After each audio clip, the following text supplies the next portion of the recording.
Hello, and welcome to a brand new episode of John the PM Podcast, where we believe that managing projects is not just a job, but a way of life. In today's episode, what I'd like to talk about is weak networks versus strong networks. Well, bet you didn't see that one coming. John, are you going to be talking about like IT networks? And the answer is no. Actually, I want to talk about people. Okay. Project managers, project leaders, scrum masters, whatever you want to call yourself today. Okay.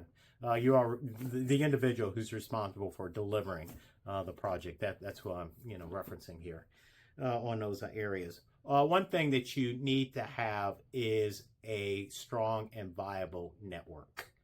Why? Well, a couple of reasons. One, and I hate to say this, all projects end, and you may need to look for a new project. Okay, that's one issue. The other issue is you may need, while you're working on your project, get people and materials, resources to fully and adequately staff and resource your project. In other words, you have the wherewithals to get everything done. Most of the time, we would like to assume that the sponsor just gave everything to you. We would like to assume that. On those areas. More than likely, the sponsor laid out a grand vision for you and then said, go forth, young man, young woman, and do great things for us, on those areas.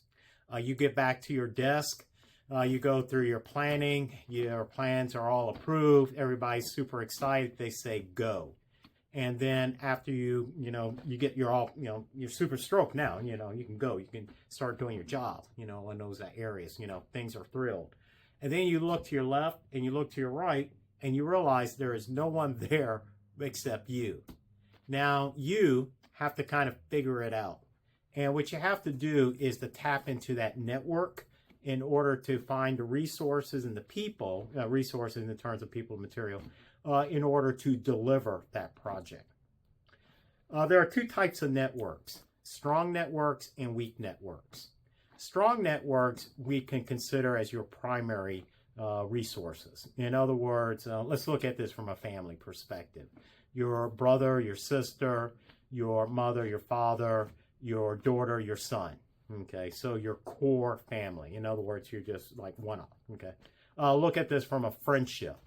These are the people that you see and interact with each and every day. These are the ones that you can pick up the phone and call, boom, and they are there, on that side. That's your strong network. This is just a real quick interruption here. I know that you're enjoying yourself on that fascinating show in the world of managing projects, but just wanted to let you know that we do have books on sale, and this particular one is called The Project Manager's Quick Start Guide. I think it is an outstanding read. Why? Because, well, I wrote it.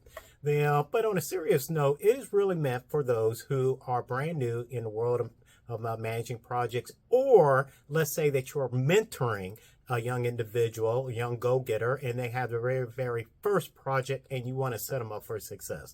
This is the book for you. Down in the description notes, you can go ahead and order at your will. Thank you. Have an awesome day. Your weak network, again, let's start off with the family. There would be your second, third, and fourth cousin. They're related to you by definition, blood-wise, but you don't really know them. Okay, you know somebody who knows somebody. The same thing out in the friend world or business world. Again, you don't really know them, but there are your second and third connection if you want to use LinkedIn as an example. In that regards, on that side. The reality is that your weak network is probably going to be more beneficial to you than your strong network. John, that doesn't make sense. Well, yeah, actually it kind of does. It doesn't and it does, okay?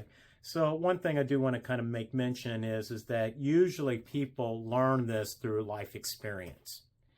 If most people, if they have they lost a job, okay, let's start off with this analogy.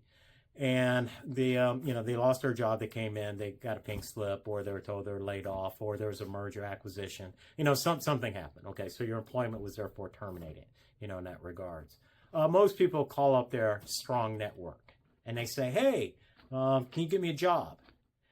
And the reality is that as good nature as they and helpful as they want to be, most of the time they're not really in that position to do it. And that's kind of a hard pill. Yeah, I know. They say, hey, give me a call whenever you need some help. I'm there for you, bud, and all that. That's great. Again, they're saying it out of the heart. They're saying out of the heart. There's no questions about that, in that regards.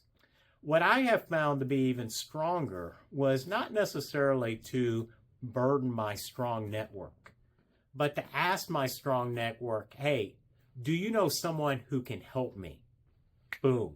Now you're tapping into their network. That's called your weak network.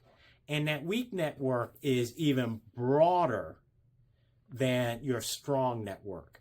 Think about this for a moment or two, and let's use LinkedIn as an example. You have your first degree separation, the people that you are, you're LinkedIn with. And then you have your second, third, and fourth degrees, on those areas. These are the people that you're not directly connected with, but you're connected through with a friend, on those areas. That's that weak network. And if you can tap in, and if you can tap into that weak network, your ability to get resources has grown exponentially. So let's do some basic math here. Let's say that in your strong network, you have 3 people. 3, 1, 2, 3. But let's say that each of those 3 people have 3 more. So now, as opposed to just relying on those 3, your primary, that's your strong network, you now have your secondary network, 3, 6, 9. In other words, you've gone from 3 to 9.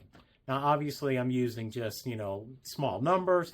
Take that to 30, and then it rises exponentially, from there. So again, just in summary here, just to kind of wrap this up, you have your strong network, you have your weak network. More than likely, your strong network, they mean well, they're good people. I am not saying that they're not. But sometimes they just can't come in for you. So what you do is you tap into that weak network. And what you find is that weak network can give you great dividends. Well, let's wrap this up. If you're looking for more information on how to become a great project manager, don't forget to hit that like button and be sure to subscribe to John the PM.